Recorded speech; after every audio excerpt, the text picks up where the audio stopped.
بسم اللہ الرحمن الرحیم۔ میں ہوں آپ کا دوست عبدالباری ندوی۔ امید کرتا ہوں آپ سب خیریت سے ہوں گے۔ آج ایک اور کہانی لے کر آپ کی خدمت میں حاضر ہوں۔ ایک خوبصورت واقعہ، A Beautiful Story۔ کہانی کا عنوان ہے جس حال میں رکھے وہی حال اچھا ہے۔ کہانی شروع کرنے سے پہلے ایک درخواست ہے، چینل کو سبسکرائب کریں اور بیل آئیکن کو پریس کرنا نہ بھولیں۔ ایک شخص کسی فیکٹری میں ملازمت کرتا تھا۔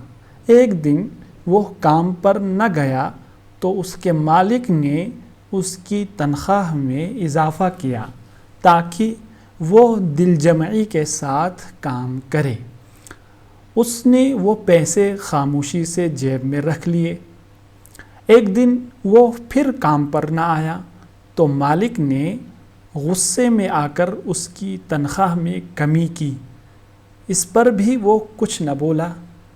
مالک نے اسے آفس میں بلایا اور پوچھا کہ جب میں نے تمہاری تنخواہ بڑھائی تب بھی تو خاموش رہا، اور جب میں نے اس میں کٹوتی کی اس پر بھی خاموش رہا، بات کیا ہے؟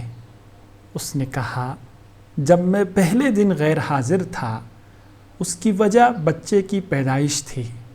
تنخواہ میں اضافے کو میں نے وہ رزق خیال کیا جو وہ لے کر آیا۔ دوسری غیر حاضری میری والدہ کے انتقال کی وجہ سے تھی۔ تنخواہ میں کٹوتی کو میں نے وہ رزق خیال کیا جو وہ اپنے ساتھ لے گئی۔